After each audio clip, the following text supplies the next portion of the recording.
Bismillahirrahmanirrahim. Assalamualaikum warahmatullahi wabarakatuh. Alhamdulillahilladzi anzala as-sakinata fi qulubil mu'minin liyazdadu imanan ma'a imanihim walillahi junudus samawati wal ard wa kana Allahu aliman hakima. Wa ashhadu an la ilaha illallah wahdahu la syarika lah iqraran bihi wa tauhidan wa ashhadu anna Muhammadan abduhu wa rasuluh sallallahu alaihi wa ala alihi wa ashabihi wa sallama tasliman mazida wa ba'd. Para pendengar radio Tarbiyah Sunnah di mana saja Anda berada, juga para jamaah Majlis Ta'lim Mumtaz Indonesia, para alumni jamaah umroh ataupun haji di bawah penyelenggaraan Travel Nasratul Ummah di mana saja Anda berada, juga para pendengar radio-radio lain yang ikut gabung ke dalam kajian kita di pagi hari ini, juga para pemirsa TV manapun yang tidak bisa saya sebut satu persatu karena banyak ya, lebih dari 10 TV yang ikut, radio juga begitu, di mana saja Anda berada. Alhamdulillah kita kembali berjumpa dalam pembahasan kitab Ad-Da'u wa Dawa susunan Al-Imam Ibnu Qayyim rahmatullahi alaih. Kemarin pertemuan Senin yang lalu kita sudah menerangkan sekaligus membantah syubhatnya para ahli maksiat. Mereka melakukan kemaksiatan tapi merasa benar di atas perbuatannya karena ada kesalahpahaman di dalam memahami ayat atau memahami hadis atau memahami sebuah konsep di dalam ajaran Islam. Salah paham tentang hal itu sehingga mereka berani berbuat maksiat. Itulah yang disebut dengan syubhat ya. Nah, salah satu di antara syubhat mereka adalah husnudzon kepada Allah. Di tengah kemaksiatannya, mereka bersandar kepada satu hadis qudsi yang sahih, riwayat Imam Ahmad, Ibn Hibban, Ibn Mubarak, Ad-Darimi, dan yang lain-lainnya, bahwa Allah Azza wa Jalla berfirman, Ana inda husni dhanni abdi bi, falyadhunna bi ma sya'a. Aku ini tergantung atau berdasarkan pada dzon hambaku kepada diriku. Maka silakan setiap hamba berprasangka apapun semau dia. Nah, dari sini mereka menyatakan kalau mereka walaupun berdosa, walaupun bermaksiat, tapi menyangka bahwa Allah akan mengampuninya walaupun tidak tobat, walaupun tidak berhenti dari dosa dan maksiat itu, karena keluasan rahmat, ampunan, dan sifat pemaaf Allah, maka Allah tidak akan mengazabnya. Allah tetap tidak akan memasukkan dia ke dalam surga. Allah tidak akan memasukkan dia ke dalam neraka dan akan memasukkan ke dalam surga. Itulah dzan mereka kepada Allah. Dan Allah akan bertindak sesuai dengan dzan para hamba kepada Allah Azza wa Jalla. Itulah syubhat salah satu yang mereka yakini, ya. Dan tentu saja ini keliru, ini salah. Karena apa? Karena kalau orang husnudzon kepada Allah, dia pasti akan membaguskan amalnya. Siapa yang husnudzon kepada Allah, berprasangka baik kepada Allah, maka dia akan beramal dengan amalan yang baik. Sebagaimana Imam Hasan Al-Basri menyatakan, Innal mu'mina ahsanadh-dhanna bi rabbih fa ahsanal amal. Wa innal fajira asa'adh-dhanna bi rabbih fa asa'al amal. Seorang mukmin dia husnudzan kepada Allah, berprasangka baik kepada Allah, berbaik sangka kepada Allah, maka mereka membaguskan amalnya. Sedangkan seorang fajir, orang durhaka, suudzon atau berprasangka buruk, berburuk sangka, maka mereka pun memburukkan amalnya. Bagaimana seseorang bisa husnudzon kepada Allah padahal dia selalu menyimpang dari perintah Allah?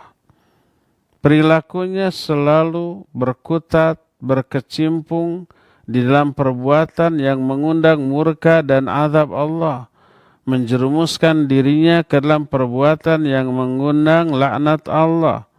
Bagaimana dia akan husnudzon kepada Allah apabila dia merendahkan hak-hak Allah dan perintahnya serta menyia-nyiakan perintah Allah tersebut, menganggap rendah terhadap larangan Allah lalu dilanggar dan terus-menerus di dalam pelanggaran tersebut? Bagaimana mungkin seseorang bisa husnudzon bahwa Allah akan mengampuninya, memasukkannya ke dalam surga, kalau orang itu berani menyatakan perang kepada Allah, berani memusuhi wali-wali Allah, dan bahkan berkasih sayang dengan musuh-musuh Allah?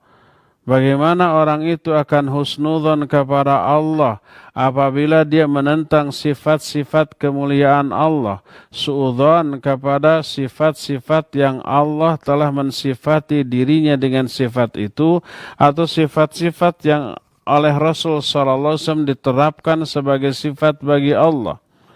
Kebodohannya menyangka bahwa memahami sifat secara zahir adalah kesesatan dan kekufuran. Bagaimana seseorang bisa husnudzon kepada Allah padahal dia meyakini bahwa Allah itu tidak berbicara, tidak memerintah, tidak melarang, tidak memiliki sifat ridha ataupun ghadab kepada Allah? Gak mungkin orang seperti itu husnudzon, ya, bahwa Allah akan berbuat baik kepadanya. Jangankan kepada Allah, atau seorang karyawan saja kepada bosnya. Karyawan ini selalu mangkir. Karyawan ini tidak disiplin. Karyawan ini tidak benar kerjanya. Karyawan ini selalu membuang-buang waktu di tengah pekerjaannya dengan hal yang tak bermanfaat. Lalu dia husnudzon bahwa bosnya akan mempromosikannya, menaikkan gajinya, menambah fasilitasnya, menaikkan pangkatnya. Apa mungkin begitu? Tidak mungkin, ya, tidak mungkin seperti itu. Apalagi kepada Allah yang maha sempurna. Allah berfirman tentang orang-orang yang berburuk sangka kepada Allah, melakukan atau memiliki pemahaman yang keliru tentang Allah, tapi tetap husnudzon. Apa akibatnya? Allah membinasakan mereka. Allah berfirman dalam surah Fussilat 23, وَذَلِكُمْ ظَنُّكُمُ الَّذِي ظَنَنْتُمْ بِرَبِّكُمْ أَرْدَاكُمْ فَأَصْبَحْتُمْ مِنَ الْخَاسِرِينَ. Kata Allah Azza wa Jalla, itulah dzon kalian yang kalian prasangkakan kepada Rabb kalian. Maka Allah membinasakan kalian sehingga kalian menjadi orang-orang yang rugi. Ya. Mereka yang dijelaskan di dalam ayat ini adalah mereka yang ketika menyangka bahwa Allah itu tidak mengetahui banyak apa yang mereka lakukan. Sebenarnya itu suudzon mereka kepada Allah. Lalu mereka Allah membinasakan mereka karena dzon seperti ini. Dan itulah keadaan setiap orang yang mengingkari sifat-sifat kemuliaan Allah Azza wa Jalla, atau mensifati Allah dengan sifat yang tidak layak bagi Allah Subhanahu wa Ta'ala. Terus di tengah dzan mereka seperti itu, mereka menyangka bahwa Allah akan memasukkan mereka ke dalam surga. Pada hakikatnya itu bukan husnudzon, tapi mereka tertipu oleh diri sendiri, terbujuk, terperangkap rayuan setan laknatullahi alaih, bukan husnudzon kepada Allah Subhanahu wa Ta'ala. Coba perhatikan aspek ini dengan sebenar-benarnya perhatian. Apa mungkin dalam diri atau hati seorang hamba ya menyatu dua perasaan yang kontradiktif, dua sikap yang kontradiktif, yang bertolak belakang. Yaitu apa? Dia meyakini dia akan berjumpa dengan Allah. Meyakini bahwa Allah selalu mendengar semua ucapannya, melihat semua keadaan dan tempat dia, mengetahui aspek lahirnya ataupun aspek batinnya. Meyakini tak ada sesuatu pun yang tersembunyi dalam pandangan dan ilmu Allah tentang urusan orang tersebut. Meyakini dia itu selalu diawasi oleh Allah dan akan ditanya tentang semua amalannya. Tapi dengan keyakinan yang seperti itu, dia terus-menerus berkecimpung dalam amalan yang Allah murkai. Dia menyia-nyiakan perintah Allah, mengabaikan hak-hak Allah. Dosa, maksiat, menentang, menyimpang terus. Tapi dia tetap husnudzon bahwa Allah akan mengampuninya, memasukkannya ke dalam surga, menyelamatkannya dari api neraka. Mungkinkah begitu? Ini bukan husnudzon, tapi dia tertipu oleh dirinya dan dia terpedaya oleh angan-angannya. Coba nih ada satu riwayat yang diterima dari Abu Umamah Sahal bin Hunayf radhiyallahu an. Dia berkata, dakhaltu ana wa Urwah bin Zubair ala Aisyah radhiyallahu anha. Faqalat law ra'aituma Rasulullah sallallahu alaihi wasallam fi maradin lah wa kanat indi sittah dananir aw sab'ah. Fa amarani Rasul sallallahu alaihi wasallam an ufarriqaha. Qalat fasaghalani waj'u Rasulillah sallallahu alaihi wasallam hatta afahu Allah thumma sa'alani anha. Faqala ma fa'alti akunti farraqti sittah dananir? Faqultu la wallahi laqad kana shaghalani waj'uk. Qalat fada'a biha fawada'aha fi kaffihi faqala ma dhannu nabillah law laqiya Allah wa hadhihi indah wa fi lafdhin ma dhannu Muhammadin bi rabbih law laqiya Allah wa hadhihi indah. Kata Abu Umamah, aku dan Urwah bin Zubair masuk menemui Aisyah radhiyallahu anha. Berkatalah Aisyah, seandainya kamu berdua melihat Rasul sallallahu alaihi wasallam ketika beliau dalam keadaan sakit. Saat itu aku memiliki 6 atau 7 dinar. Satu dinarnya itu 4,4 gram emas. Berapa 1 gram emas sekarang ya? Ada 1 juta sekarang dengar-dengar. 600-an. Jadi sekitar 2,5 jutaan gitu atau lebih gitu 1 dinarnya. Ini ada 6 atau 7 dinar. 6 kali 4,5 juta. Berapa? 25 jutaan kira-kira. Saat itu Aisyah radhiyallahu anha memiliki uang. Lalu Nabi SAW merintahkan aku untuk dipisah-pisah, untuk diinfakkan, disedekahkan. 25 juta, diinfakkan semuanya, disedekahkan semuanya. Tapi apa kata Aisyah? Aku disibukkan dengan sakitnya Rasul sallallahu alaihi wasallam. Diurus, diperhatikan. Jadi belum sempat itu diinfakkan, disedekahkan. Sampai Nabi sallallahu alaihi wasallam sembuh dari sakitnya. Reda dari penyakit yang sedang dideritanya. Setelah reda, beliau bertanya tentang uang yang 6 dinar tersebut. Beliau menyatakan, apa yang sudah kamu lakukan, hai Aisyah? Sudah nggak kamu pisah-pisah itu uang untuk diinfakkan, disedekahkan? Yang 6 dinar tadi? Aku menjawab, kata Aisyah, belum ya Rasulullah. Demi Allah, aku tadi disibukkan dengan sakitmu. Lalu Nabi SAW meminta 6 dinar tersebut. Lalu diletakkan di telapak tangannya sambil berkata, bagaimana prasangka seorang Nabi Allah ketika berjumpa dengan Allah dalam keadaan 6 dinar tersebut masih ada di tangannya.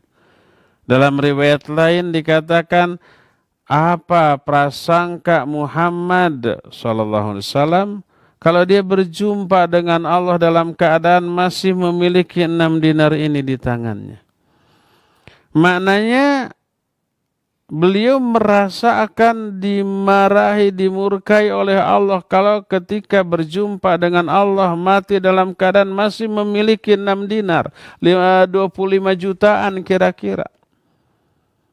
Coba, ini bandingkan bagaimana prasangka para ahlul kabair, orang-orang yang zalim, orang-orang yang berdosa besar, ketika berjumpa dengan Allah dalam keadaan masih melakukan dosa besar tersebut. Apa mungkin menyangka Allah akan mengampuninya kalau dia mati dalam keadaan tidak taubat?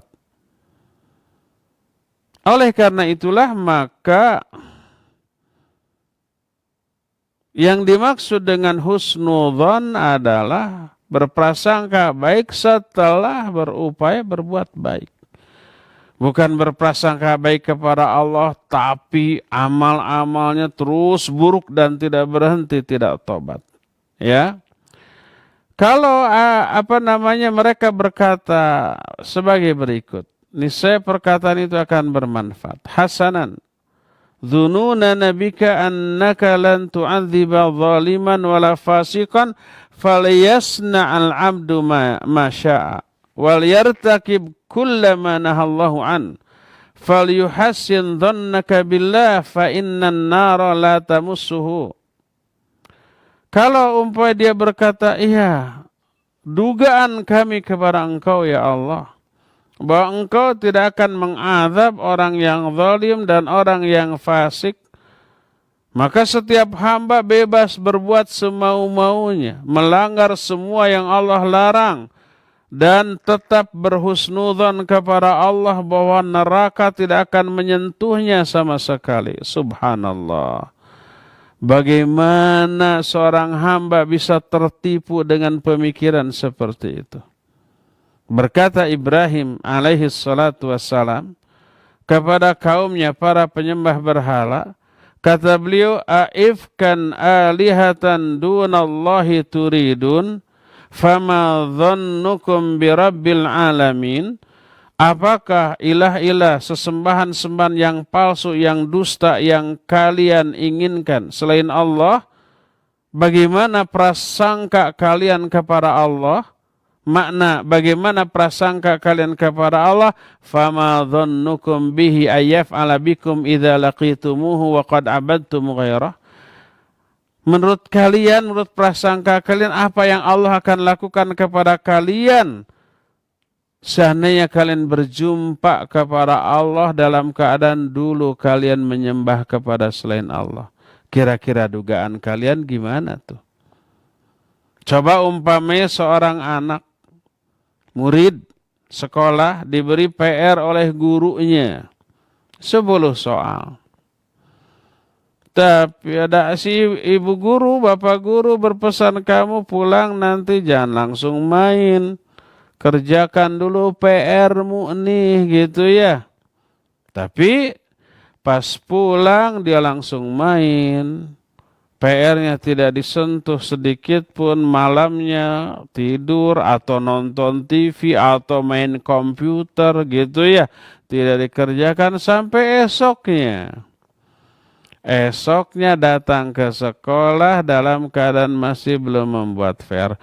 Kira-kira dugaan si anak terhadap gurunya itu gimana? Apakah akan diam, akan memuji, mengelus-ngelus, atau masa bodoh, ataukah akan menghukumnya? tentu saja dia akan menduga, waduh, deg-degan nih, takut. Mencari alasan untuk bolos atau gimana. Karena takut. Pasti apa? Pasti dia menyangka gurunya akan menghukumnya. Tidak mungkin gurunya bersikap sama kepada murid yang mengerjakan PR dengan yang tidak mengerjakan PR. Dolim kalau begitu guru. Yang tidak mengerjakan dibiarkan, ya tidak dihukum. Yang mengerjakan juga dibiarkan, tidak diperiksa. Dolim itu. Apalagi Allah Azza wa Jalla, ya. Makanya Ibrahim berkata kepada kaumnya yang menyembah berhala, apakah ilah-ilah sembahan palsu selain Allah yang kalian inginkan? Bagaimana prasangka kalian kepada Allah Rabbul Alamin bila kelak kalian berjumpa dengannya? Kalian berjumpa dengan Allah dalam keadaan dulu menyembah kepada selain Allah. Kira-kira gimana prasangka kalian? Apa yang Allah akan lakukan kepada kalian? Pasti semua meyakini pasti diazab lah. Siapa orang yang memperhatikan masalah ini dengan sebenar-benarnya perhatian, maka dia akan mengetahui bahwa husnudzon kepada Allah harus diwujudkan dalam bentuk membaguskan amal untuk dirinya. Karena yang memotivasi seorang hamba untuk membaguskan amalnya adalah karena bagusnya prasangka dia kepada Allah. Bahwa Allah itu akan membalas semua amalnya. Memberi pahala atas perilaku yang baiknya, menerima semua amal solehnya. Maka yang memotivasi orang untuk husnul amal adalah husnudzan kepada Allah. Yang memberikan dorongan orang untuk melakukan amal baik adalah husnudzan atau baiknya prasangka dia kepada Allah. Setiap kali dia husnudzon kepada Allah, dia akan membaguskan amalnya. Kalau tidak, maka husnudzon kepada Allah, tapi tetap mengikuti hawa nafsunya, itu sebuah kelemahan dan kemalasan. Dia tuh ingin berbuat baik tapi berat, malas gitu ya. Inginnya apa? Dosa, inginnya maksiat. Karena dosa dan maksiat rata-rata menyenangkan. Walaupun lebih melelahkan, merusak, lebih mahal biayanya. Apakah untuk mabuk itu tidak merusak, tidak lelah dan tidak mahal? Mahal. Minuman keras itu jauh lebih mahal daripada air kopi satu saset. Satu gelas berapa? 2.000 gitu, 3.000. Kalau umpamanya yang memabukkannya ratusan ribu, ada yang jutaan satu botolnya. Katanya, bukan pengalaman. Apakah untuk berjudi tidak capek, tidak lelah, dan tidak membutuhkan banyak uang? Ya, membutuhkan banyak uang. Apakah untuk berzina umpamanya tidak membutuhkan banyak uang? Ya, membutuhkan banyak uang, puluhan jutanya. Tapi mereka senang melakukannya. Jadi, mereka lebih giat berdosa dan bermaksiat daripada ibadah. Lalu mereka husnudzon. Allah mah lautan ampunan. Allah itu pemaaf. Allah itu penyayang, tenang. Walaupun dosa, walaupun durhaka, Allah akan ampun. Itu mah kelemahan. Berangan-angan. Ini sebuah hadis yang diriwayatkan oleh Imam At-Tirmidzi dalam kitab Sunannya, juga Imam Ahmad dalam Musnadnya, dari hadis Syaddad bin Aus dari Nabi SAW. Kata Rasul SAW, al-kayyisu man dana nafsahu wa amila lima ba'dal maut, wal ajizu man ittaba'a nafsahu hawa wa tamanna 'ala Allah. Orang yang kayis itu yang cerdas, adalah orang yang suka introspeksi diri, orang yang suka menghitung-hitung diri, menghitung-hitung, mengkalkulasi amal baik dan amal buruk. Karena dia tahu kan nanti akan ditimbangkan mana yang lebih berat, amal baik atau amal buruk. Dia selalu mengkalkulasi amalnya, menghitung-hitung dirinya, lalu mempersiapkan diri untuk menghadapi kehidupan setelah kematian. Bagaimana nih caranya agar di alam barzah setelah saya mati, saya itu bahagia. Saya itu memperoleh nikmat kubur, bukan azab kubur, wal'iyadzubillah. Agar ketika menghadapi fitnah kubur sabar, tegar dan mampu menjawab dengan jawaban yang benar, akhirnya selamat dari azab kubur dan memperoleh nikmat kubur. Itu yang diperhitungkan. Itu orang itu kayis. Orang itu cerdas.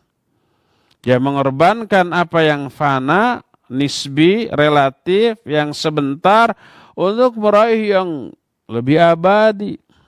Kehidupan kita di dunia kan hanya puluhan tahun ya. Ini para jamaah Mumtaz Indonesia nih sekarang. Udah puluhan tahun. Ada yang 30, 40, 50, 60, 70 ada. 80 juga mungkin ada. Berapa lama lagi jatah usia kita? Belum tentu setahun 2 tahun. Belum tentu usia kita yang sekarang 50 bisa sampai 60, belum tentu. Walaupun mungkin saja sampai 80. Anggaplah lah keikhwan dan akhwat ini. Kita diberi anugerah oleh Allah usia panjang 90 tahun. Jangan ingin sampai usia 90 tahun. Rata-rata saya ngobrol dengan orang tua yang sudah usianya 80 ke atas. Mereka itu ngomong, jangan doakan saya agar panjang umur ya, jangan, sudah bosan hidup ingin segera mati. Gitu tuh kebanyakan tuh. Karena dunianya sudah lain, ngobrol sama cucu nggak nyambung, istilahnya juga, materinya juga, bahasanya juga sudah beda. Ngobrol dengan sesamanya sudah jarang yang seusianya. Mau makan enak sudah ompong. Sudah penuh dengan penyakit, banyak kandungan gula dalam darahnya, kolesterol, asam urat, sehingga makan apapun menjadi harus sangat hati-hati, nggak enak lagi. Mau jalan-jalan pakai mobil ber-AC ke sana kemari, aduh fisiknya udah lemah, kena angin sedikit aja sudah pilek, batuk, sudah demam gitu ya. Nggak ada lagi kenikmatan di usia setua itu. Anggap saja merata-rata kita 80-90 tahun. Setelah itu mati, masuk ke alam barzah. Berapa lama kita hidup di alam barzah? Sampai kiamat.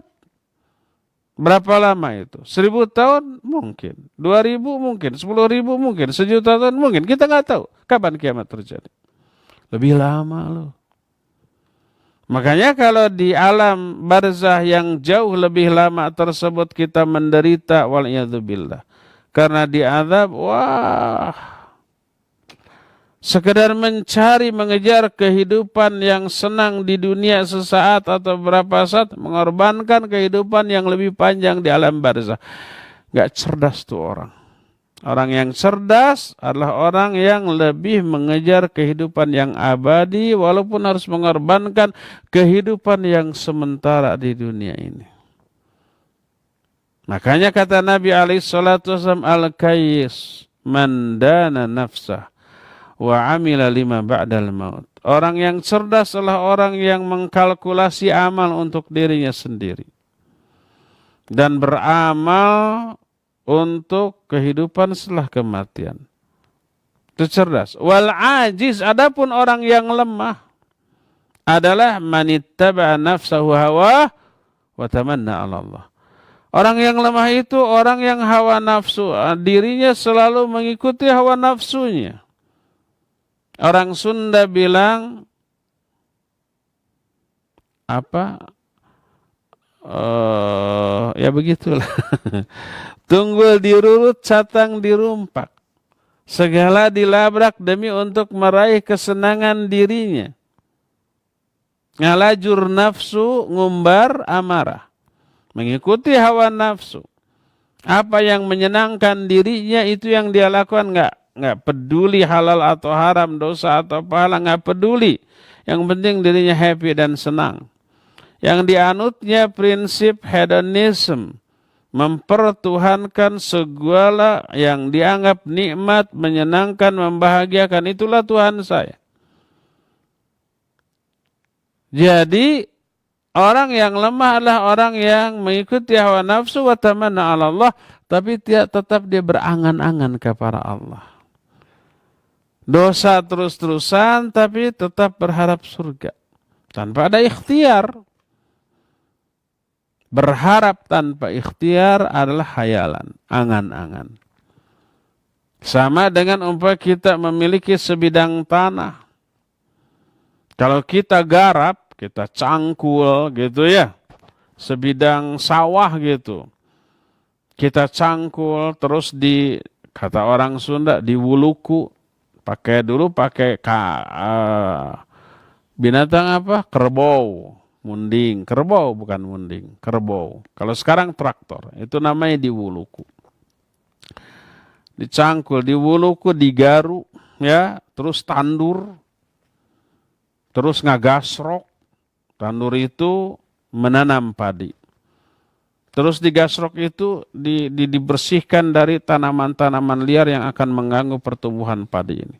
Dipupuk, ya. Setelah agak sedikit gede, kemudian dijaga jangan sampai kena hama. Sudah muncul padi-padinya, dipasang bebegig di sawah. Bebegig itu orang-orangan sawah ya. Pakai kaleng, pakai tali, golombrang ditarik untuk mengusir apa? Burung-burung yang berdatangan. 3 bulan atau 4 bulan.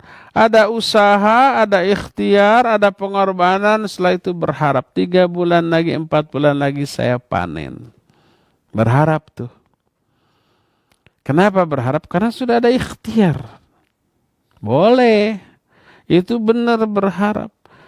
Tapi kalau orang punya sebidang sawah, tapi tidak digarap, dibiarkan begitu saja. Tidak ada usaha, tidak ada pengorbanan, tidak ditanam, tidak diapa-apakan, dibiarkan. Lalu dia berharap 4 bulan lagi saya panen. Mudah-mudahan 4 bulan lagi panen saya melimpah. Itu bukan berharap, tapi berkhayal, ngelamun, berangan-angan. Karena tanpa ikhtiar, tanpa usaha, tanpa pengorbanan. Ya enggak? Oleh karena itu maka berharap akan bahagia di akhirat, akan lepas dari azab neraka, akan masuk dalam surga. Tapi nggak beramal soleh, amalnya malah salah, buruk. Lalu husnudzon kepada Allah, maka itu khayalan, itu orang lemah. Al-ajiz manittaba'a nafsahu hawa wa tamanna 'ala Allah. Orang yang ajiz, orang yang lemah itu orang yang dirinya selalu mengikuti hawa nafsunya tapi berharap, berkhayal kepada Allah Subhanahu wa taala. Walhasil husnudzon hanyalah bisa dilakukan kalau disertai dengan sebab-sebab teraihnya keselamatan dan kebahagiaan. Ada ikhtiar, itu baru husnudzon. Adapun orang yang husnudzon, padahal usaha yang dilakukannya itu hanya menyebabkan kebinasaan. Usaha yang dilakukan, amal yang dilakukannya hanya dosa, hanya maksiat, hanya penyimpangan, hanya kedurhakaan. Tapi dia husnudzon Allah akan menyelamatkan dari api neraka, maka itu bukanlah husnudzon sama sekali. Itu suudzon kepada Allah Azza wa Jalla. Kalau ada orang yang berkata bahwa yang menjadi sandaran husnudzon kepada Allah itu karena luasnya ampunan Allah, luasnya rahmat Allah, luasnya sifat pemaaf Allah, dan luasnya kedermawanan Allah, bahwa rahmat Allah itu mendahului kemurkaannya. Terus Allah juga nggak akan iseng, kata mereka. Isengnya gimana? Kalau Allah mengazab nggak ada manfaatnya bagi Allah. Dan kalau Allah memberi ampunan, nggak ada ruginya bagi Allah. Nggak rugi Allah memberi ampunan, dan nggak ada manfaatnya Allah mengadab. Sekadar iseng saja, ngapain mengadab? Nggak ada manfaatnya. Jadi perbuatan mengadab adalah perbuatan yang nggak ada untungnya bagi Allah, dan memberi maaf adalah perbuatan yang tidak ada ruginya bagi Allah. Kita jawab, benar. Allah nggak rugi kalau memberi maaf. Allah nggak untung kalau Allah mengadab. Bahkan lebih dari itu, Allah itu lebih mulia, lebih pemaaf, lebih dermawan, lebih penyayang. Tapi hal itu hanya diperuntukkan bagi orang yang layak menerimanya.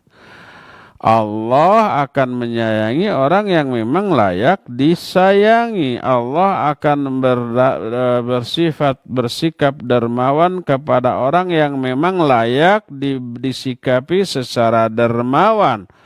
Allah itu akan memberikan kemuliaan kepada orang yang memang layak memperoleh kemuliaan. Karena Allah disifati dengan sifat hikmah, izzah, dan juga Allah punya sifat intiqam, syadidul iqab.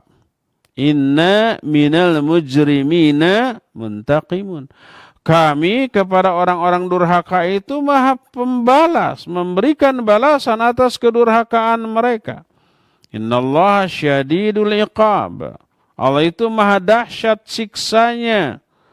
Allah itu akan menyiksa orang-orang yang memang layak untuk disiksa.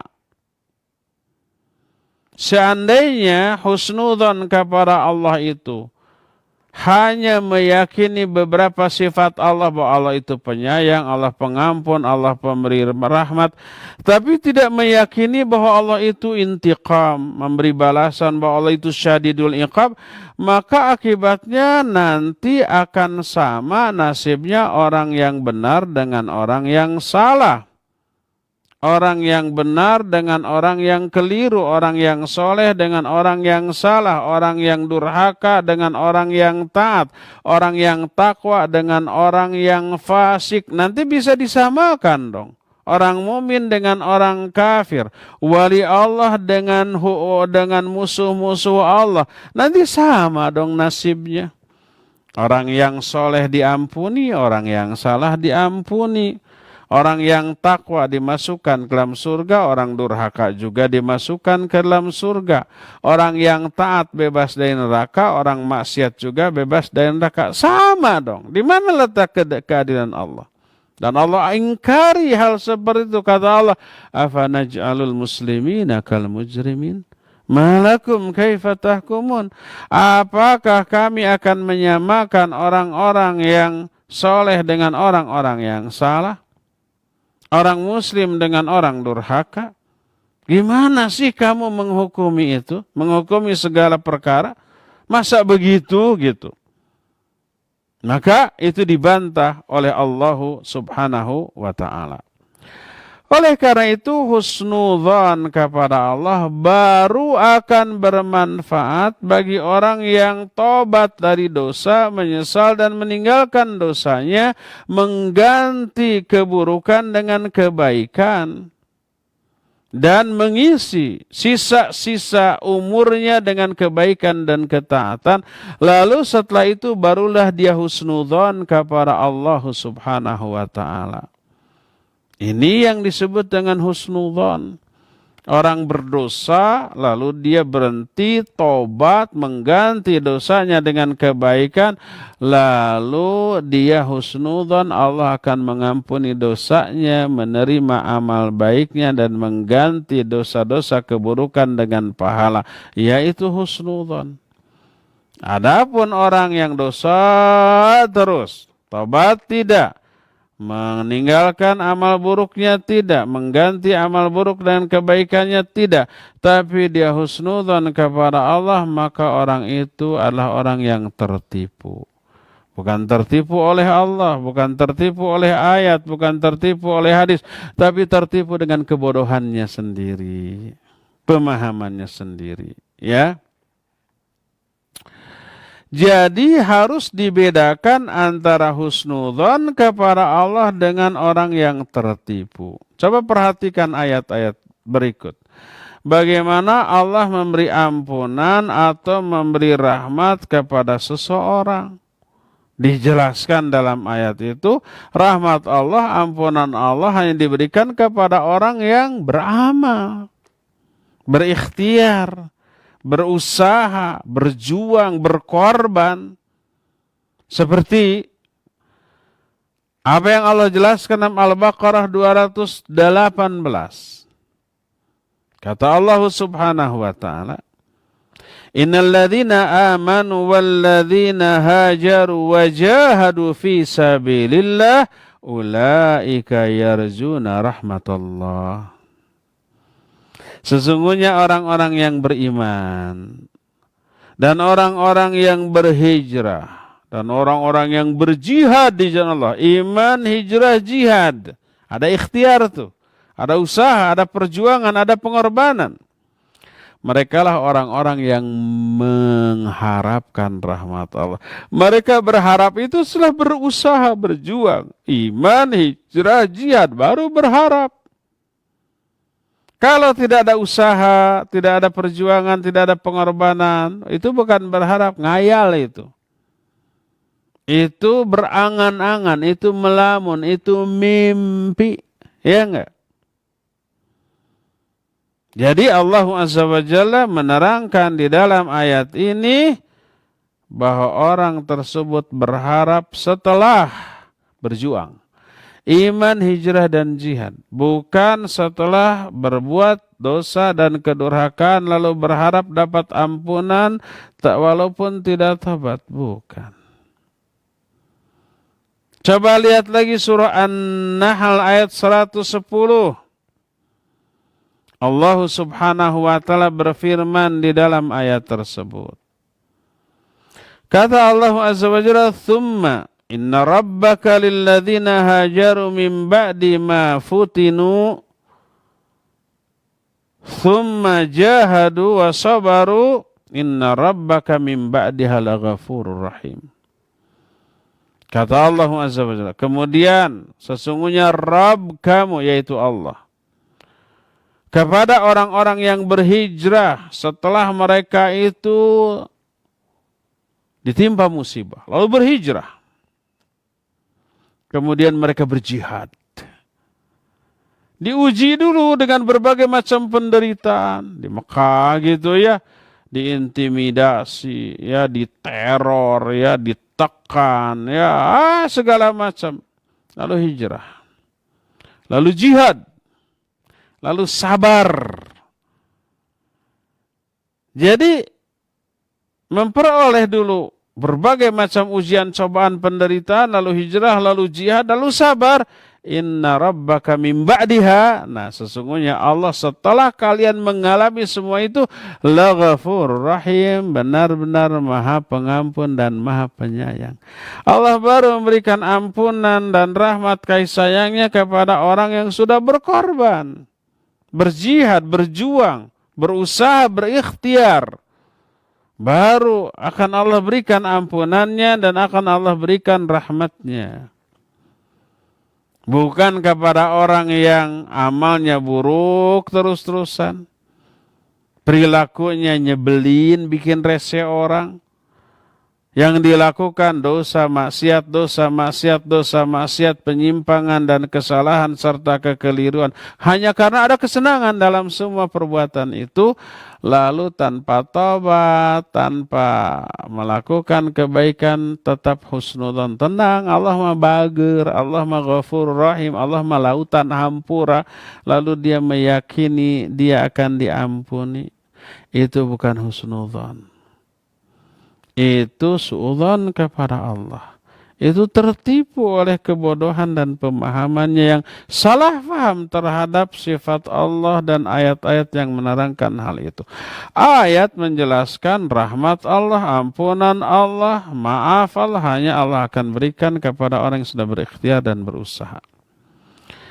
Walhasil orang alim akan menempatkan roja atau harapan pada tempatnya, sedangkan orang jahil tertipu dengan kesalahpahamannya dan menempatkan sifat Allah bukan pada tempat yang sebenarnya. Nah, sekarang kita lihat kebanyakan orang-orang yang bodoh bersandar kepada rahmat Allah, ampunan Allah, kemuliaan Allah, tapi menyia-nyiakan perintah Allah, melanggar larangannya, dan lupa bahwa Allah itu syadidul iqab, dan bahwa sesungguhnya Allah itu tidak akan menahan azabnya terhadap orang-orang yang durhaka. Siapa orang yang bersandar kepada sifat pemaaf Allah dan ampunan Allah, tapi dia terus-menerus di dalam dosa, orang itu mu'anid. Mu'anid itu orang yang durhaka, orang yang menentang. Berkata Ma'ruf, salah seorang ulama, Raja'uka li rahmatin ma lam raja'uka li rahmatin ma man la tuti'uhu minal khadlan wal humuq. Kalau kamu berharap kepada Allah yang tidak kamu taati, harapan kamu kepada zat yang tidak kamu taati adalah kehinaan dan kebodohan. Kita tidak taat kepada Allah, tapi berharap memperoleh ini dan itu dari Allah, padahal kita tidak mentaatinya. Itu adalah kehinaan dan kebodohan, kedunguan, humuk. Bukan lagi jahal tapi humuk. Humuk itu dungu gitu. Seperti orang mengharapkan pujian, kasih sayang, sanjungan guru, padahal dia itu ya bodoh, ya malas, ya selalu tidak taat kepada guru, bahkan membuat guru itu jengkel. Tapi dia tetap berharap dah guru saya mah bager, baik gitu ya, nyaahan, penyayang.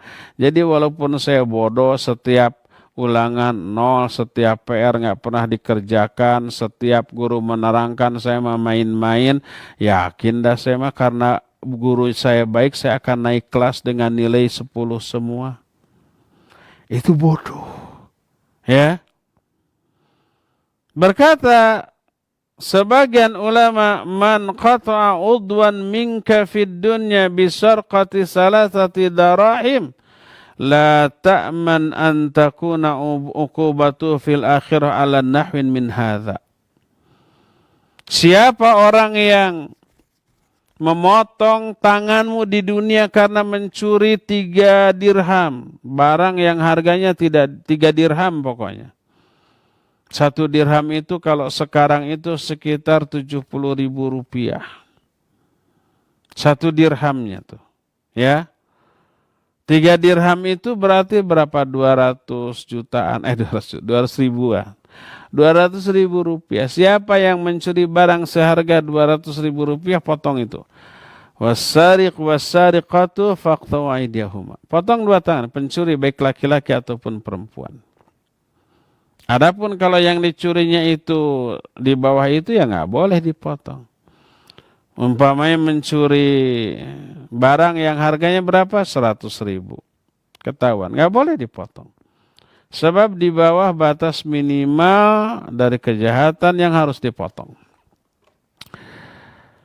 Maka siapa orang yang harusnya dia itu dipotong, tapi tidak, baik karena memang tidak ketahuan, atau karena hukumnya yang memang tidak memberlakukan hukum Allah Azza wa Jalla, bebas sajalah gitu ya. maka dia tidak akan aman dari azab di akhirat yang sebanding dengan hukuman di dunia tersebut. Ada orang yang bertanya kepada Al-Hasan, naraka tawilal buka, kami melihat engkau itu sering menangis dan ketika menangis, aduh sesegukan lama. Kenapa? Dia menjawab, akhafu ayyatrahani finnar wala yubali. Aku takut Allah akan mencampakkan aku ke dalam neraka dan dia tidak peduli terhadap hal itu. Khauf. Kenapa Allah Azza wa Jalla akan mencampakkannya itu? Karena mungkin kalau dia melakukan kedurhakaan dan mengabaikan perintah Allah Subhanahu wa Ta'ala. Dan suatu saat Al-Hasan juga berkata, inna qauman alahatsum amaniul maghfirah hatta kharaju minad dunya bighairi taubah. Yaqulu ahadum li'anni uhassinu dhann bi rabbi wa kadzab. Lau ahsana dhann la ahsanal amal. Ada orang, dia dilalaikan oleh angan-angan ampunan Allah yang maha luas sehingga dia meninggalkan dunia ini dalam keadaan tidak bertobat. Mereka orang seperti itu berkata, aku husnudzon kepada Allah. Apa kata Al-Hasan? Dia dusta. Seandainya orang itu husnudzon kepada Allah, pasti dia akan membaguskan amalannya. Siapa yang berbaik sangka kepada Allah, dia akan membaikkan amalnya. Siapa yang berprasangka bagus kepada Allah, dia akan membaguskan amalannya untuk Allah Subhanahu wa Ta'ala. Ada seorang yang bertanya kepada Al-Hasan, ya Aba Sa'id, kaifa nasna bimujalasati aqwamin yukhawifuna hatta takada qulubuna tatir. Wahai Abu Sa'id, Abu Sa'id itu kunyah bagi Al-Hasan. Apa yang harus kami lakukan ketika bermuamalah dengan orang-orang yang membuat kami takut sampai-sampai hati kami ini terbang? Menakut-nakuti dengan azab Allah, murka Allah, dengan azab kubur, dengan azab neraka, dengan dahsyatnya kiamat, dengan kengerian di padang mahsyar dan seterusnya. Gimana tuh? Bagus nggak gaul sama orang-orang seperti itu? Beliau menjawab, wallahi li'an tashaba aqwaman yukhawifunaka hatta tudrika amnan khairun laka min an tashaba aqwaman yu'amminunaka hatta tulhiquhal makhawif. Demi Allah, kalau engkau bersahabat dengan orang-orang yang menakut-nakuti engkau, tapi berakibat engkau aman dari apa yang ditakuti itu, menakut-nakuti dengan azab Allah, murka Allah, dengan neraka, tapi menyebabkan kamu aman, selamat dari neraka, dari azab itu jauh lebih baik daripada kamu bersahabat dengan orang yang membuat kamu merasa aman dari azab, tapi akhirnya kamu terjerumus ke dalam azab yang kamu takuti itu. Ada orang menasihati kamu banyak dosa, tenang. Allah melautan hampura, tenang. Bebas saja. Ya, tobat nantilah. Kalau sudah masa-masa tua, tobat. Sekarang bebas saja dulu. Oh, adem aman ini orang bijaksana ini. Membuat adem, membuat tenang. Ternyata dia terlambat taubat. Akhirnya apa yang ditakutinya itu dialami. Jadi, mana yang lebih baik untuk dijadikan kawan bergaul? Tentu saja orang yang memberi nasihat sampai hati ini takut, lalu menahan diri kita dari dosa, akhirnya kita aman dari apa yang ditakuti. Itu jauh lebih baik. Lebih baik takut sekarang tapi nanti aman daripada merasa aman sekarang tapi nanti terjerumus ke dalam apa yang ditakuti tersebut. Ya. Inilah makna husnudzon yang sebenarnya kepada Allah. Husnudzon kepada Allah harus mengakibatkan husnul amal. Husnudzon melahirkan husnul amal. Berprasangka yang baik kepada Allah harus melahirkan amalan yang baik. Siapa orang yang husnudzon tapi amalnya buruk, maka dia tertipu oleh kebodohannya dan kesalahpahamannya. Ya. Inilah penjelasan kita tentang makna husnudzon yang sebenarnya kepada Allah Subhanahu wa taala. Ya, cukup kajian kita sampai di sini dan kita masih punya sisa waktu untuk bertanya jawab. Sallallahu ala nabiyina Muhammadin wa ala alihi wasallam. Silakan. Pemaparan materinya. Baik, ikhwati manazani Allah wa iyyakum, para pendengar dan pemirsa Tarbiyah Sunnah Media, juga para jamaah Majelis Taklim Mumtaz Indonesia, silakan bagi antum yang akan bertanya dapat melalui line telepon di nomor 0228686267 atau melalui pesan singkat ke nomor 081122711476. Baik, sudah ada penelpon yang masuk. Ya, silakan. Assalamualaikum. Waalaikumsalam warahmatullahi wabarakatuh. Dengan Ibu siapa di mana? Bu Yati, Ustaz. Bu Yati, silakan. Silakan Bu Yati. Gini, Ustaz, ada sikulan. Malahan udah umroh 2 kali sama Ustaz. Tapi dia kembali lagi sama Ustaz yang dulu sebelum ini. Dia itu suka melakukan ya gitulah kebid'ahan gitu. Nyanyi-nyanyi gitu di masjid. Nah, istrinya itu kesal, Ustaz. Suka gitu aja kalau istrinya ini teh protes lah dikit gitu. Udahlah katanya, jangan ini, kamu nanti jangan ini ngehisab aku katanya nanti di akhirat gitu. Terus istrinya itu suka nanya apakah harus minta cerai atau apakah harus bersabar. Kata anak teh, Ustaz, doain aja terus semoga dikasih hidayah. Memang dari dulu udah didoakan tapi mungkin belum husnudonnya gitu aja, Ustaz. Jadi gimana itu harusnya, Ustaz? Gitu aja. Assalamualaikum warahmatullahi wabarakatuh. Jazakumullah khairan, Ustaz. Iya. Waalaikumsalam warahmatullahi wabarakatuh. Jazakillahu khairan. Ibu Yati di Melongrin ya. Barakallahu fiik. Ada jamaah sudah 2 kali umrah dengan saya. Tapi setelah pulang umroh itu kembali kepada kebidahan, penyimpangan, nyanyi-nyanyi dan seterusnya. Oleh istrinya sudah diingatkan tapi dia menjawab jangan hisab saya di akhirat. Ya, istrinya tidak mungkin menghisab. Yang menghisab siapa? Allahu Subhanahu wa taala. Apa yang harus dilakukan oleh istrinya? Ya, pertama, semua penyimpangan yang dilakukan oleh saudara kita, apalagi pasangan hidup kita, ya, maka melahirkan kewajiban kepada kita untuk mengingatkannya, menasihatinya, membimbing, memberikan arahan kepada jalan yang benar, ya. Gimana caranya? Ya, kalau bisa dinasihati langsung, nasihati. Kalau enggak, ajak ke pengajian. Kalau sekarang kan enggak ada pengajian offline, kajian langsung, ya ada online karena sedang musim pandemi COVID-19. Ya ada radio, setel radio bareng-bareng, ya. Atau buka internet, setel YouTube atau Facebook atau Instagram, yuk bareng-bareng. Kalau ada ketidaksetujuan, telepon ustadznya, tanya. Kalau ada kesalahpahaman bisa diluruskan, dikoreksi. Nah, itu yang harus dilakukan. Jadi selama kita mampu memperbaikinya, perbaiki terlebih dahulu. Semaksimal yang kita bisa. Melalui ikhtiar yang hissi ataupun ikhtiar yang syar'i. Ya, termasuk mendoakan agar Allah memberikan hidayah kepadanya.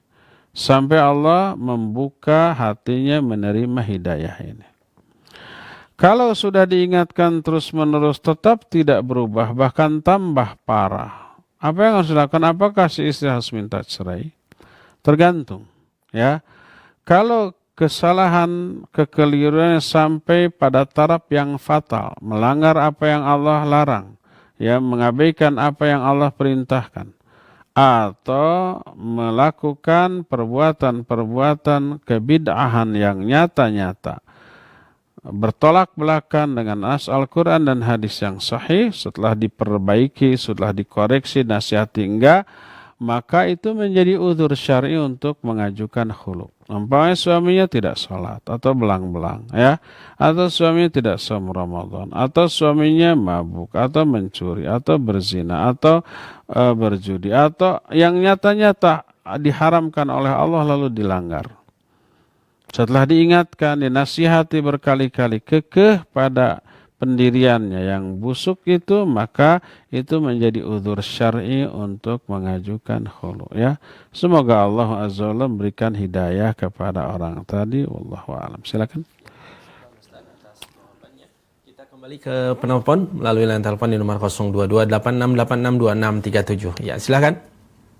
Ustaz, saya mau tanya. Ya, Pak Mul. Ya.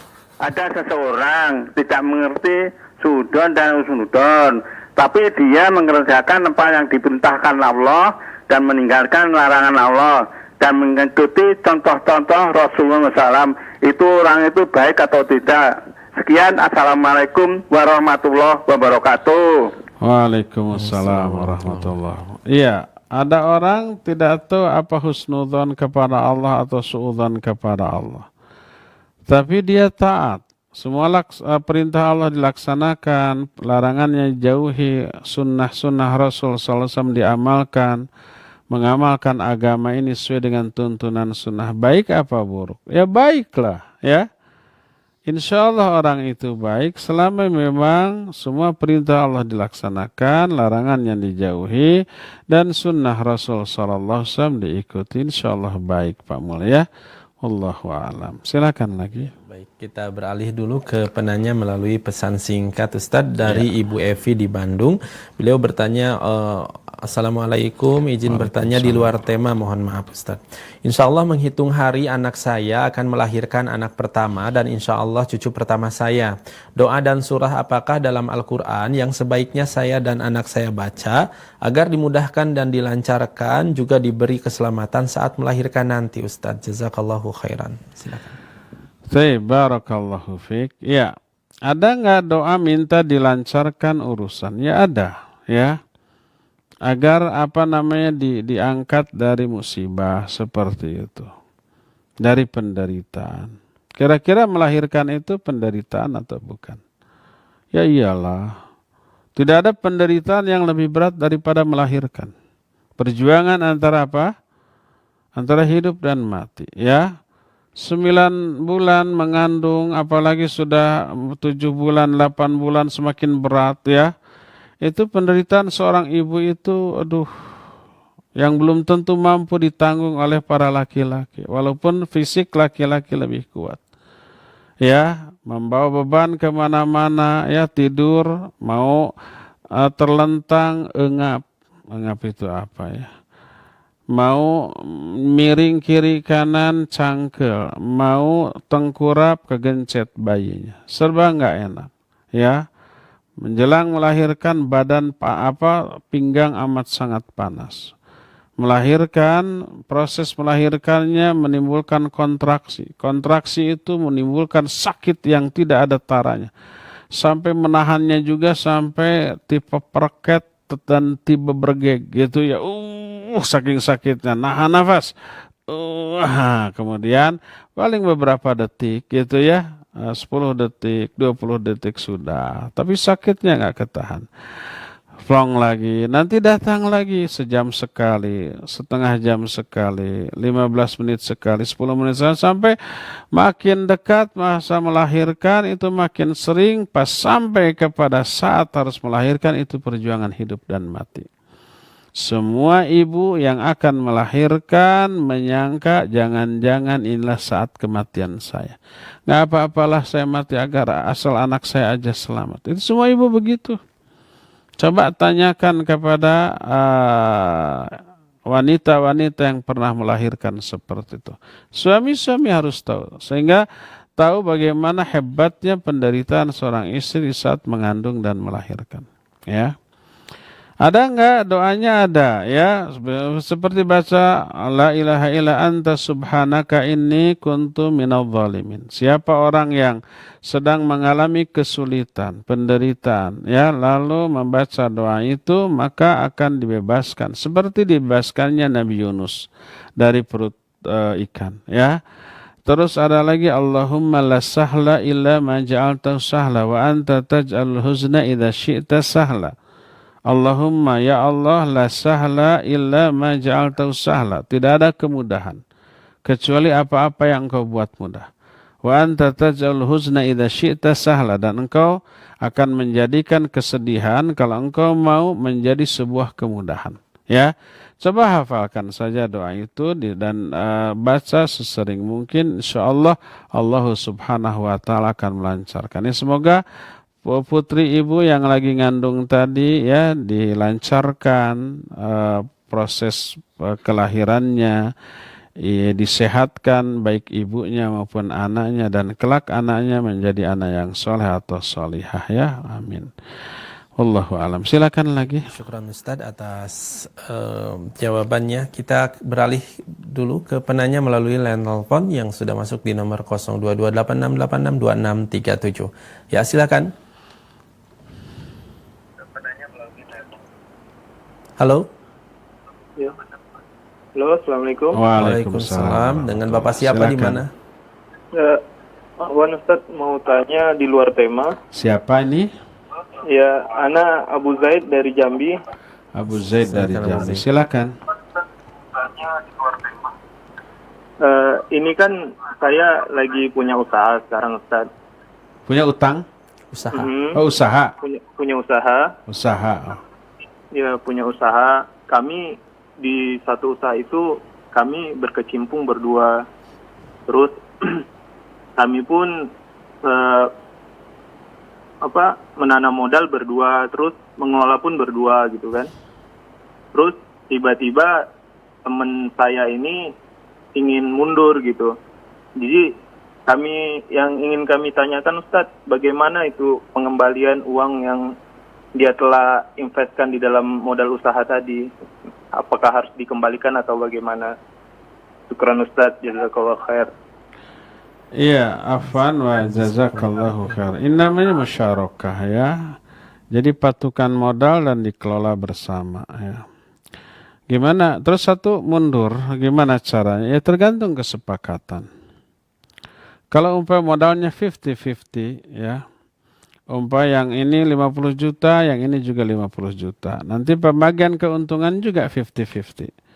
Karena modal yang ditanam sama besar dan peran kedua investor ini dalam mengelola usaha juga sama.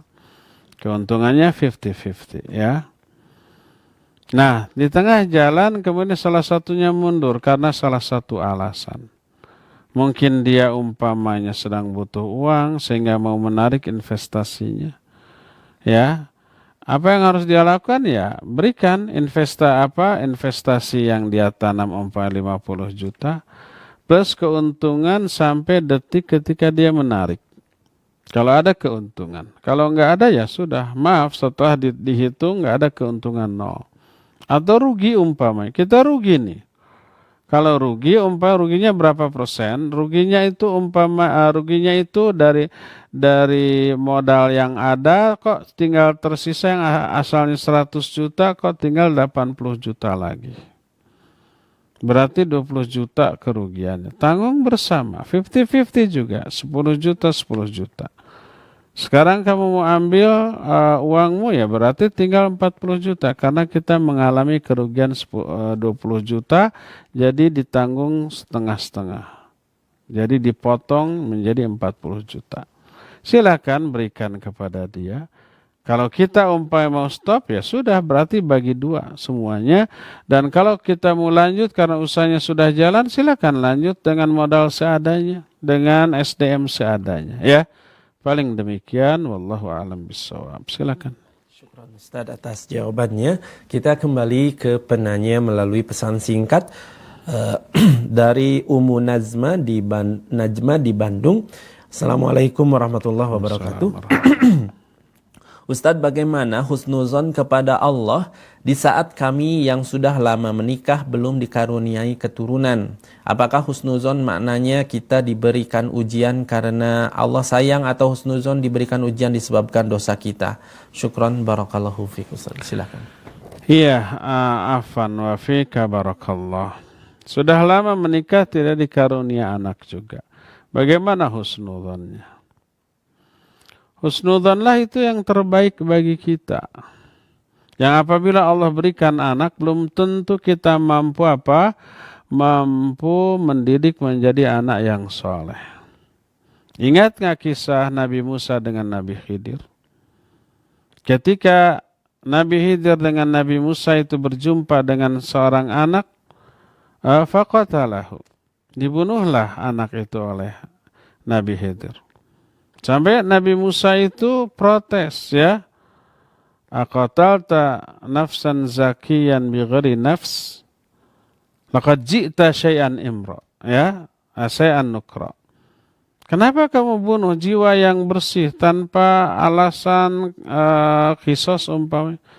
Kamu sudah melakukan sesuatu yang mungkar.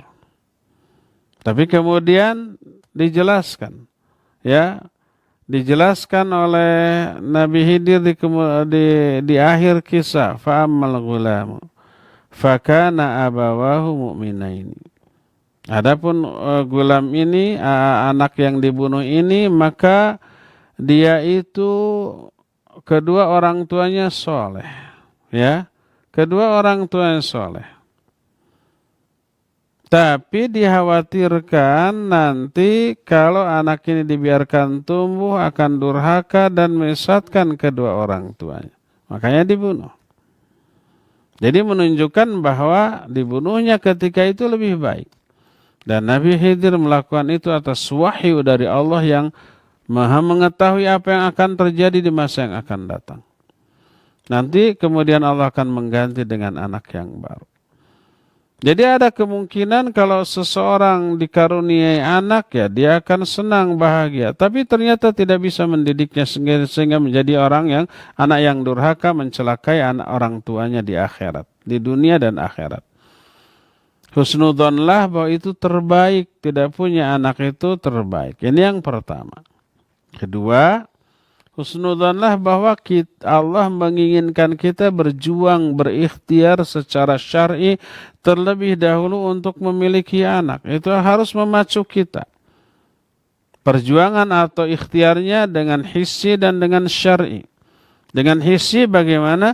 Dengan hissi ya ke dokter, ke ahli di bidang itu. Mungkin ada sesuatu, itu ikhtiar hissi, yang rasional, yang logis, yang realistis.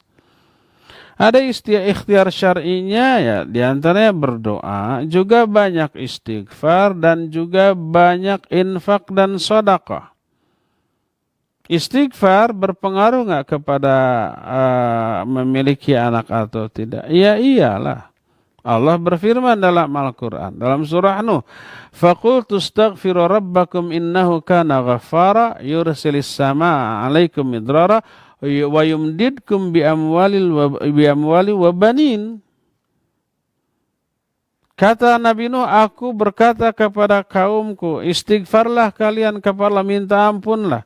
Allah itu Maha Pengampun. Kalau kau minta ampun, Allah akan turunkan hujan rahmat dari langit dan Allah akan limpahkan kepada kalian harta dan anak-anak yang banyak. Jadi salah satu penyebab seseorang diberi harta dan anak-anak adalah istighfar. Perbanyak istighfar. Itu adalah ikhtiar syar'i. Mungkin nggak ada alasan logis dan rasional. Apa hubungannya banyak istighfar dengan punya anak? Mungkin nggak ada. Tapi inilah ketetapan syariat, ya, berdoa dan juga beristighfar. Kedua, banyak-banyak infak dan sedekah. Sedekah itu juga berpengaruh besar kepada apa? Kepada punya anak atau tidaknya. Seorang sahabat bertanya, "Ya Rasulullah, inni tazawwajtu wa lam yurzaq li walad." Wahai Rasulullah, aku sudah lama menikah tapi belum diberi rezeki berupa anak. Apa kata Rasul sallallahu alaihi wasallam? Beliau menyatakan, "Min aina anta min kathratil istighfari was sadaqat." Lalu kenapa kamu tidak memperbanyak istighfar dan sedekah? Fafa'ala. Lalu orang itu melakukan, memperbanyak istighfar, memperbanyak sedekah, sampai akhirnya dikaruniai sampai 9 anak. Nah, di sini oleh para ulama dibahas di dalam bab yang diberi judul Ilajul Aqim. Artinya pengobatan bagi orang yang aqim. Yang aqim itu yang tidak bisa punya anak, yang mandul. Apa ikhtiar syar'inya? Istighfar dan banyak-banyak infak dan sedekah. Silakan banyak sedekah kepada pihak-pihak yang memang layak untuk disaluri sedekah, para fuqara, para masakin, anak-anak yatim yang tidak memiliki harta, janda-janda tua yang sudah tidak memiliki suami yang menafkahi, ya, kepentingan-kepentingan dakwah fisabilillah, masjid-masjid, pesantren-pesantren. Ini kita sekarang lagi membangun ma'had, ini belum selesai. Silakan salurkan. Maka banyak infak, banyak sedekah, banyak istighfar, termasuk ikhtiar syar'i untuk memperoleh anak. Oleh karena itulah, maka mungkin Allah Azza wa Jalla ingin kita ini berjuang terlebih dahulu untuk memperoleh anak. Dengan perjuangan yang Allah syariatkan, ya. Silakan lakukan ikhtiar hissi ke dokter atau ke ahli pengobatan masalah itu, dan silakan lakukan ikhtiar syar'i dengan banyak berdoa, banyak istighfar, dan juga banyak melakukan sedekah. Maka insya Allah nanti Allah akan bukakan jalan untuk memperoleh anak. Nah, itulah husnudzon kita kepada Allah Subhanahu wa ta'ala dalam hal ini. Wallahu a'lam. Baik, syukran Ustaz atas jawabannya. Kita beralih ke penanya selanjutnya dari Ibu Ane. Assalamualaikum Ustaz. Mau bertanya mengenai saum sunnah Asyura tanggal 10 Muharram yang jatuh pada hari Sabtu. Insya Allah selama ini tiap tahun selalu ditunaikan. Semoga Allah ridho dan menerima amal ibadah 10 Muharram kita. Amin. Yang jadi pertanyaan saya, kebetulan ada teman mengundang acara pernikahan putranya pada tanggal 10 tersebut. Apa yang harus saya lakukan? Insya Allah saya akan menghadiri undangan tersebut. Tetapi apakah tetap saum atau dibatalkan saumnya Ustaz? Mohon penjelasannya. Iya, barakallahu fiik. Ini tadi sudah dibahas, ya. Saya anjurkan untuk saum 3 hari. Kamis, Jumat, Sabtu. Kamisnya ya saum Senin Kamis. Jumatnya hari Tasu'a, hari ke-9 bulan Muharram. Sabtunya hari Asyuranya. Boleh 11-nya boleh. Untuk membedakan dengan Yahudi, ya. Karena para sahabat menyatakan bahwa saum Asyura tu'adzimuhul Yahud wan Nasara. Saum Asyura itu adalah hari yang juga diagungkan oleh orang-orang Yahudi dan Nasrani. Kata Nabi SAW, kalau begitu tahun depan aku akan saum dari tanggal 9. Disebut Taswa, ya. Walaupun beliau tidak sempat mengerjakan karena sudah meninggal terlebih dahulu. Tapi ini sudah disunnahkan. Kamisnya Senin Kamis, Jumatnya Taswa, Sabtunya Asyura, ya. Itu 3 hari berturut-turut itu bagus, dan itu akan dilipat gandakan pahala, karena saum yang paling Allah cintai setelah Ramadan lah saum di bulan Muharram ini, ya. Nah, bagaimana kalau kita ada undangan pernikahan? Apakah kita membatalkan saum atau tidak? Tergantung. Kalau makan atau tidaknya kita di resepsi pernikahan tersebut tidak ngaruh kepada si pengundang, maka sebaiknya tidak dibatalkan. Teruskanlah saumnya. Kecuali kalau umpamanya menimbulkan madarat. Kalau umpamanya sahibul hajat, orang yang mengundang kita tahu bahwa kita tidak makan lalu kecewa berat. Aduh, saya ini ngundang dari awal-awal sudah dipesan hadir, saya ingin saya memberikan meja khusus dan memberikan menu khusus yang tidak diberikan kepada undangan lain. Aduh, kecewa, maka silakan dibatalkan. Pahalanya insya Allah tetap dapat, ya.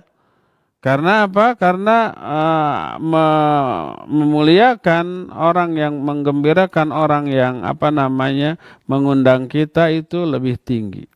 Berdasarkan hal itulah, maka kalau dia amat sangat kecewa berat dengan tidak makannya kita, maka makanlah dan batalkan saum. Tapi kalau makan atau tidak, malah senang, alhamdulillah dia tidak makan, mengurangi jatah gitu, ya. Untuk kita jatahnya, apalagi maklum, oh iya sekarang Asyura pasti dan tidak apa-apa, maka lanjutkanlah saumnya ya. Demikian, wallahu alam bissawab. Silakan. Syukran Ustadz atas jawabannya, dan kami mengundang kepada para pendengar dan pemirsa dimanapun antum berada yang akan bertanya langsung melalui line telepon. Silakan bisa melalui line telepon di nomor 022 86862637, sekali lagi di nomor 022 86862637. Ya, kita kembali ke pertanyaan melalui pesan singkat sambil menunggu ya, dari Ibu Endang di Cimbuleuit yang memantau atau menonton tayangan ini melalui Niaga TV. Katanya, Ustadz, bolehkah husnuzon biarlah bercerai dengan suami yang sekarang nanti dikasih jodoh yang lebih baik daripada bertahan dengan yang sekarang akhlaknya demikian buruk, jadi banyak dosa ke kitanya? Silakan Ustadz. Iya, ini pertanyaan tidak berkaitan husnudon atau tidaknya, tapi dengan alasan mengajukan cerai. Kalau alasannya syar'i, ya boleh. Tapi kalau alasannya tidak syar'i, maka tidak boleh. Ya, baik husnudon ataupun tidak. Bahkan umpama kita, kalau bercerai, saya akan lebih repot daripada melanjutkan, ya. Tapi secara syar'i ini harus bercerai umpamanya, maka nggak apa-apa, bercerailah. Kalau memang secara syar'i mengharuskan kita bercerai, umpamanya suaminya sudah nyata-nyata melakukan pelanggaran syar'i yang nyata-nyata terlarang, ya, maka ajukan khulu. Walaupun umpamanya dalam pandangan kita itu akan lebih repot kehidupan kita secara ekonomi, umpamanya nggak masalah. Baru husnudon Allah Azza wa Jalla akan memberikan ganti yang lebih baik, ya. Kalau masih laku, mudah-mudahan Allah mudahkan, ya. Iya, silakan lagi. Syukur Ustaz atas jawabannya. Kita beralih ke penanya melalui line telepon di nomor 02286862637. Ya, silakan. Assalamualaikum. Waalaikumsalam warahmatullahi wabarakatuh. Dengan Ibu siapa di mana? Hamba Allah di Bengkulu. Oh iya, Ibu silakan di Bengkulu. Iya, yang pertama Ustadz mengenai saum tanggal 10 besok ya Ustadz. Iya. Adakah fadilah khusus yang disebutkan seperti puasa tanggal 9 kemarin, mungkin setahun yang akan datang atau setahun sebelumnya dosanya diampuni, itu satu fadilahnya apa? Itu satu. Yang kedua, apa iya dahulu sebelum Ramadan datang itu saum itu menjadi wajib bagi umat Islam semuanya? Terus untuk itu atas jawabannya. Iya. Tapi alhamdulillah sudah sampai ya pertanyaannya. Pertama, apa keutamaan atau fadilah dari saum Asyura? Ya, saum Asyura itu bisa menghapus tahun yang lalu. Berkata Rasul sallallahu alaihi wasallam, "Saumu yaumi Asyura yukaffiru sanatal madhiyah." Bahwa saum Asyura itu bisa menghapus dosa-dosa setahun yang lalu. Dan saum Arafah adalah menghapus dosa setahun yang lalu dan setahun yang akan datang. Mana yang lebih utama, Arafah apa Asyura? Ya, Arafah dari segi ini. Itu yang pertama. Keutamaan yang kedua, saum di bulan Muharram adalah seutama-utama saum setelah saum Ramadan. Sebagaimana sabda Nabi SAW tentang hal itu, bahwa seutama-utama saum setelah Ramadan adalah saum di bulan Allah yang namanya Muharram ini. Di hari apapun, ya, terutama di tanggal 10 bulan Muharram yang disebut dengan Asyura. Lalu ketika sahabat menyatakan, ya Rasulullah, tanggal 10 itu tu'adzimuhul Yahudu wan Nasara, hari yang diagungkan juga oleh Yahudi dan Nasrani. Lalu Nabi SAW, kalau begitu di tahun yang akan datang aku akan saum sejak di tanggal 9-nya, yang disebut dengan sebutan hari Tasu'a. Maka disunnahkan melakukan saum sejak tanggal 9, hari Tasu'anya, dan disambung dengan tanggal 10-nya. Ini pertama. Keutamaannya adalah dua. Pertama, menghapus dosa setahun yang lalu. Yang kedua, saum di bulan Muharram itu adalah saum yang lebih utama di sisi Allah setelah saum Ramadan. Pertanyaan kedua dan ini terakhir ya, bahwa benar nggak sebelum diwajibkan Ramadan diwajibkan dulu 10 tanggal 10 di bulan Muharram? Benar. Jadi ada 3 fase, 3 tahapan diwajibkannya saum. Pertama, sebelum diwajibkannya saum Ramadan, Allah sudah mewajibkan terlebih dahulu saum Asyura ini. Sebelum ada Ramadan. Ya, ini tahap pertama. Kedua, setelah munculnya kewajiban saum Ramadan, maka kaum muslimin mukhayyar atau diberi pilihan untuk saum atau membayar fidyah.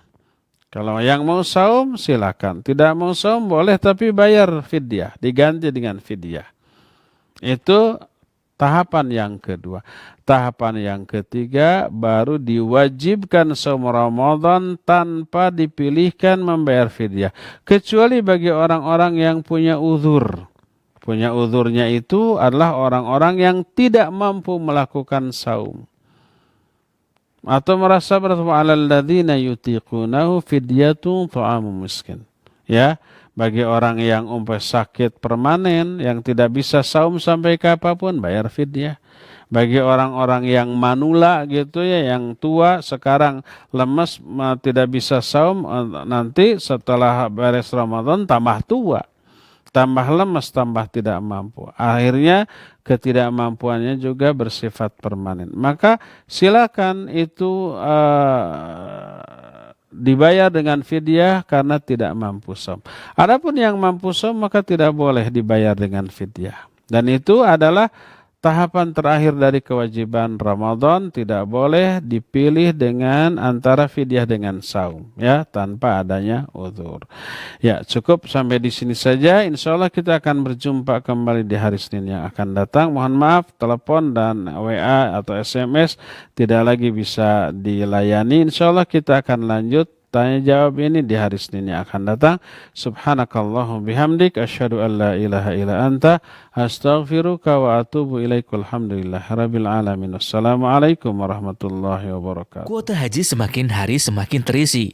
Nasratul Ummah menyediakan sebuah solusi. Berangkat haji tanpa ngantri. Dibimbing langsung oleh Ustadz Abu Haidar As-Sundawi dan Ustadz Rizal Juliar, putra Nanda LC. Dengan Haji Furoda, insya Allah Anda dapat berangkat di tahun 2021. Jaminan 100% uang kembali jika tak pergi haji. Daftar segera. Hubungi 0812 1953 3422.